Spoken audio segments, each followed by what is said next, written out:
Mathieu, bonsoir. Bonsoir. Merci d'être avec nous. Vous êtes à Hasparren et vous avez sorti un livre, 42,195 millions de petites foulées, et moi. Et dans ce livre, vous racontez comment la pratique de la course à pied a su transformer votre vie en vous amenant à courir plusieurs marathons. Alors moi, la question que je me pose, c'est comment vous en êtes venu à ce déclic. Quel a été justement le déclic pour faire ce marathon? En fait, ça a été d'aller voir Marie-Josée Pérec faire des victoires aux Jeux Olympiques d'Atlanta. Ça a été le point de départ de ma carrière de coureuse à pied. Ça a été vraiment le déclic et c'est ça qui vous a donné envie. Après, entre l'envie et le faire, il y a toute une démarche peut-être? Voilà, toute une démarche, toute une préparation. Ensuite, donc, le premier marathon couru à 37 ans. Et puis ensuite, environ 1 ou 2 par an. Alors, on peut se dire que 37 ans pour faire du marathon, c'est peut-être dépassé, c'est peut-être un peu vieux, non? Ah non. Je pense que courir à pied, au contraire, se bonifie. Donc, c'est jamais trop tard de toute façon pour commencer à courir un marathon. Bon, il y en a bien sûr qui commencent plus jeunes, mais non, je dirais, c'est le bon âge. Eh ben voilà, il n'y a pas d'âge pour courir, c'est ce que je voulais vous entendre dire. Voilà. C'est une autobiographie sportive qui raconte comment la course à pied a su apporter un épanouissement personnel. Ça a été fait aussi pendant une période où vous avez arrêté de fumer? Exactement, oui. J'ai arrêté en 98 et donc après, 2 ans après, je me suis mis à courir. Alors généralement quand on arrête de courir, quand on arrête de fumer plutôt, refaire du sport c'est un peu difficile. Oui, c'est pas évident du tout, surtout que je tiens à préciser, j'ai pas du tout un physique de grande sportive, hein, donc je fais ça vraiment en loisir. Mais comme vous dites, entre la projection de ce qu'on aimerait être, la coureuse facile, et puis la réalité, il y a tout un écart, mais on le franchit. Et déjà, en arrêtant de fumer, c'est déjà un bon point. Parce que ça ouvre des capacités qu'on avait en soi, qu'on gâchait bêtement. Et ensuite, tout se fait, quoi. Tout se fait, tout est possible, tout est réalisable, il faut simplement de la motivation en fait, c'est ça? Voilà. Vous pratiquez seul ou avec votre mari? Oui, avec mon mari, puis des fois seul. Donc les marathons, c'est pareil. Quelquefois, c'est avec lui quand il a plus le temps de s'entraîner pour lui-même.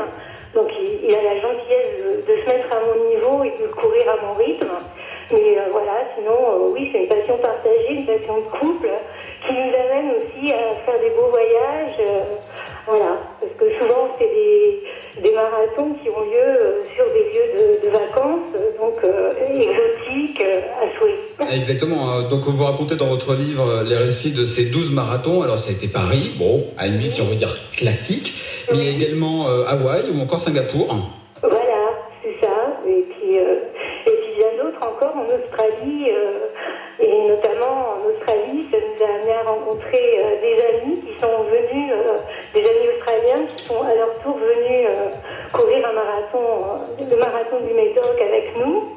Et donc voilà, c'est formidable parce que c'est pour montrer que la course à pied, ça attire beaucoup de monde et c'est partagé partout, quoi, dans tous les continents. Et nous, ça nous a fait faire des rencontres formidables. Alors, qu'est-ce que vous pourriez dire à tous les auditeurs qui nous écoutent et qui se disent, bon voilà, effectivement, son livre, ça a l'air plutôt sympa, mais comment vous pourriez le vendre de façon à ce qu'on se dise, il faut vraiment, ça va être le livre que je dois lire sur la plage dès demain?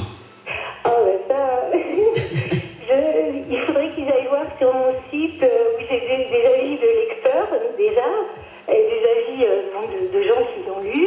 Et sinon, je leur dirais que je l'ai écrit avec la passion qui m'anime dans la vie, et puis l'envie surtout de partager mon vécu, et puis de dire que c'est vraiment faisable pour tout le monde de prendre sa paire de chaussures de course, parce qu'il ne faut pas parler de se rangler, là, on va pas dire des running. Exactement. Et donc, tout le monde peut chausser les chaussures de course à pied et aller s'entraîner chez lui, et ça le mènera peut-être à courir un marathon. C'est tout le bien que je lui souhaite. Alors en fait, ça s'adresse à tout le monde, ça s'adresse à ceux qui ne sont pas sportifs, mais également aux coureurs, qui soient confirmés, anciens coureurs ou simplement sympathisants.